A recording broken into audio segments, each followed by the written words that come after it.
Adapun dari segi ilmu jarhi wa ta'dil di ilmil hadis, maka Asim ibnu Bahdalah cukup saduq, hasanul hadis.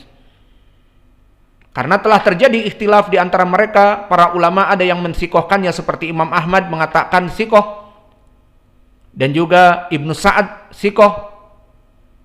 Namun banyak setelah itu yang mendhaifkannya, seperti berkata Ismail ibnu Ulayyah, kullu man ismihi Asim radiul hifdz. Semua yang namanya Asim dari muhaddisin, hafalannya ada sesuatu. Maka di sini maknanya tidak sampai kepada dhaif, tetapi turun dari derajat thiqah menjadi saduq. Dan berkata Ad-Daruqutni, fi hifdi Asim syai', pada hafalan Asim ada sesuatu.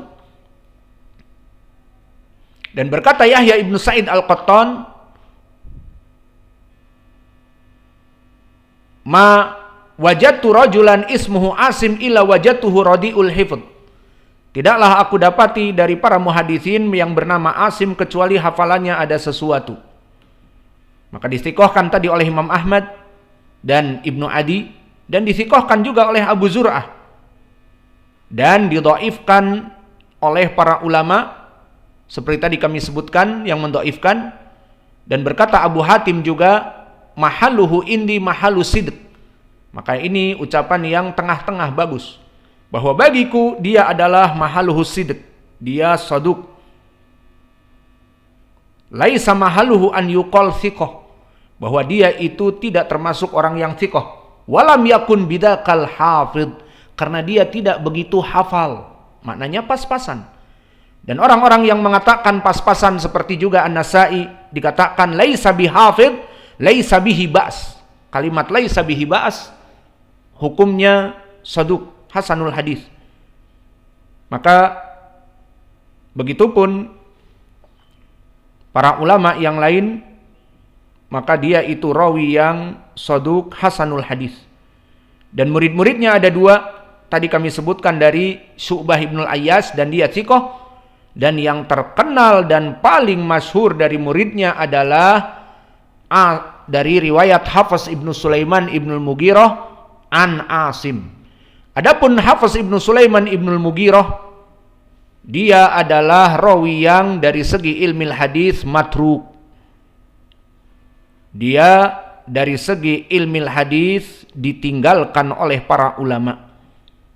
Maka telah sepakat para ulama untuk pendhaifan kepada Hafiz ibnu Sulaiman ibnul Mughirah, murid dari Asim. Bahkan dijarah dengan keras, sampai dhaifnya dhaif jiddan. Maka berkata Imam Ahmad matruk. Berkata Yahya ibnu Ma'in laisa bithiqah. Berkata Ali ibn al-Madini dhaiful hadis wa taraktuhu ala amdin. Hadisnya dhaif dan aku meninggalkan dia, tidak meriwayatkan dari Hafiz ibnu Sulaiman ibnul Mughirah ini sengaja, karena ada sesuatu di hafalannya. Berkata Imam Al-Bukhari tarakuh, bahwa dia ditinggal riwayatnya. Berkata Imam Muslim laisa bithiqah. Berkata Imam Muslim lafaz-lafaz ini tadi tarakuh laisa bithiqah, nanti antum belajar juga di permasalahan dawabit al-jarh wa ta'dil, lafaz-lafaz ini semuanya dhaif jiddan. Dan berkata An-Nasai laisa bithiqah wala yuktabu hadithuhu.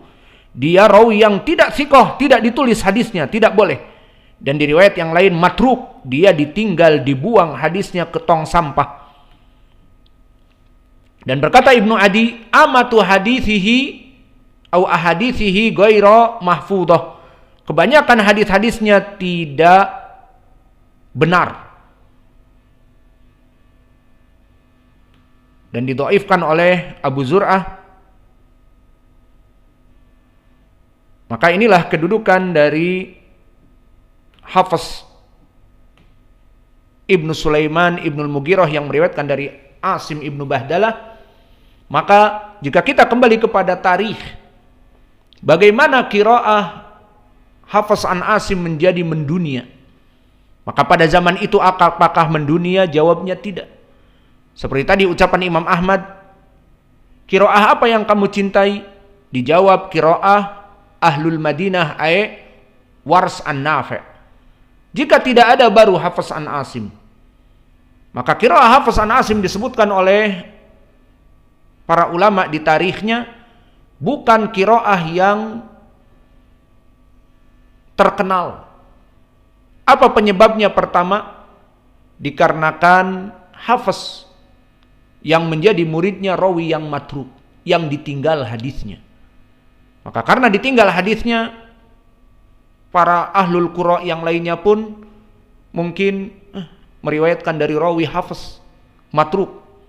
Maka sebagian mengatakan kepada Hafs ini sangat rusak hafalannya. Maka bagaimana mengambil hadis dari orang seperti itu? Bahkan dinukilkan dari Yahya ibnu Ma'in, qala marrah kadzab, bahwa dia adalah pendusta. Dan begitu pun Ibnu Kharras, dan ucapan Ibnu Kharras tidak kita ambil, namun sama seperti ucapan Yahya ibnu Ma'in, kadzab, matruk, yada'ul hadis. Dia pendusta dan pemalsu hadis. Maka dari sinilah awalnya qiraah Hafs an Asim tidak banyak terkenal. Yang terkenal siapa? Wars an Nafi'.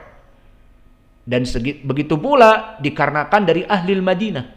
Banyak manusia yang umroh dan mendengar dari qiraah mereka. Maka ini asal. Kemudian sekarang kenapa mendunia? Maka disebutkan dari Amirul Mukminin di zaman dahulu, maka mereka ada yang menghidupkan qiraah Hafs an Asim. Maka tidaklah di zaman khilafah mereka yang dohirnya Utsmaniyah, untuk ini sebelum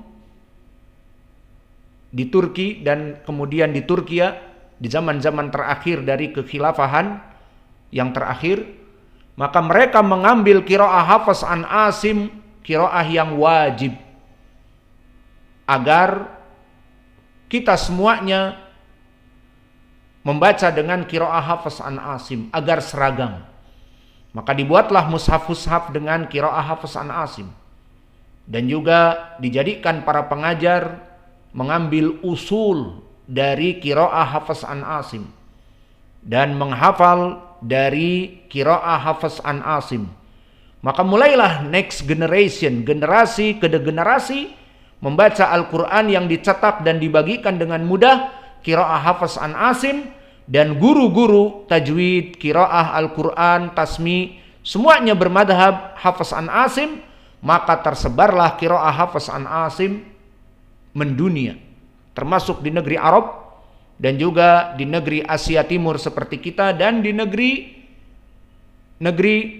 yang bukan mayoritas kaum muslimin seperti di Amerika, Eropa. Qiraah Hafs an Asim tetap yang menjadi patokan, dikarenakan tadi adanya campur tangan dari pemimpin negeri, pemimpin Islam dari khilafah, menjadikan qiraah Hafs an Asim sebagai qiraah yang satu.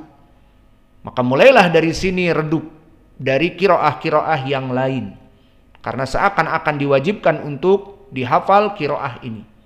Maka di sini ada beberapa negara yang tetap membaca dari qiraah Wars an Nafi' seperti negara-negara Afrika, seperti di Tunis, Aljazair, Maroko, Maghrib, dan juga Mesir dan Libya.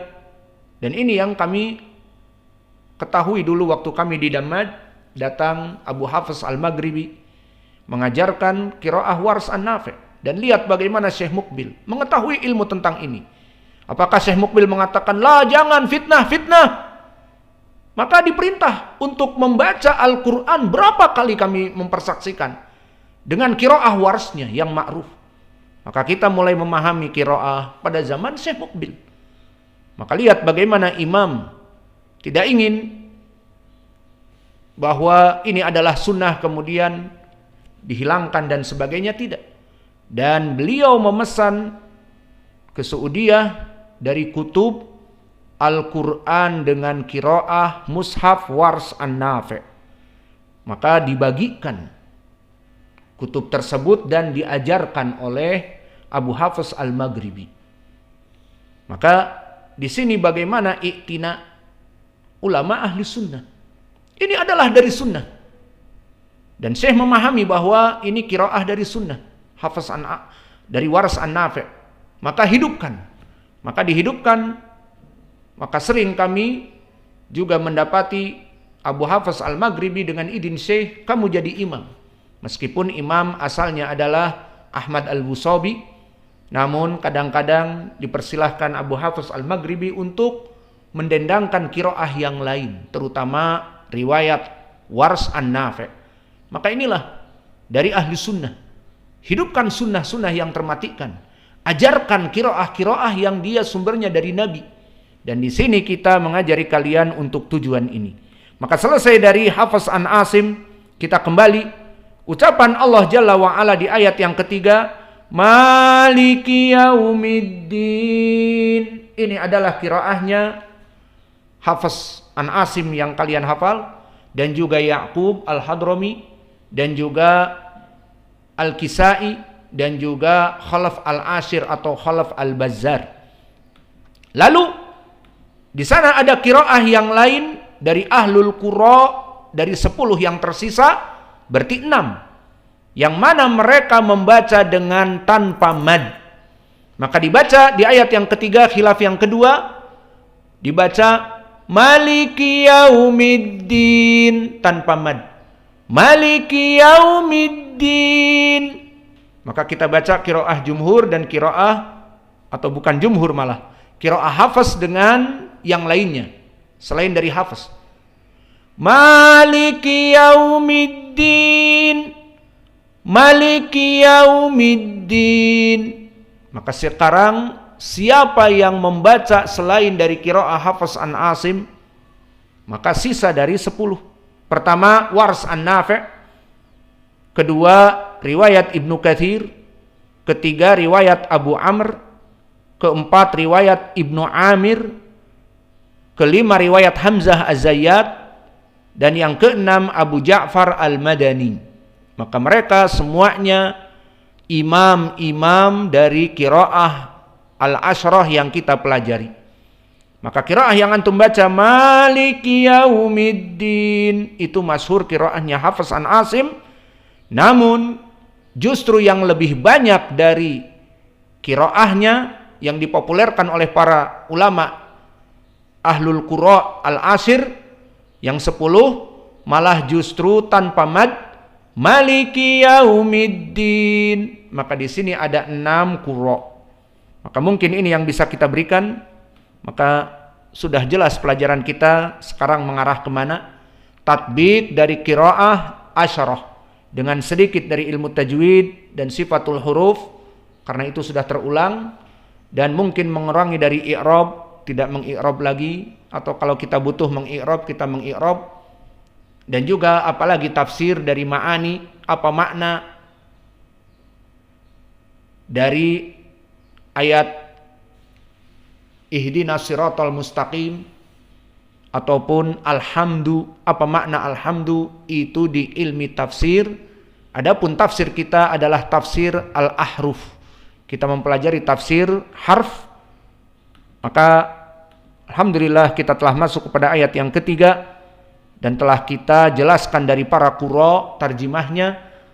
Tarjimah Ya'qub Al-Hadrami selesai berserta 2 muridnya, dan juga hari ini dari riwayat Hafiz an Asim, di mana Asim ibnu Bahdalah dari 2 murid, dari Syu'bah dan juga dari Hafiz ibnu Sulaiman ibnu Mughirah yang matruk.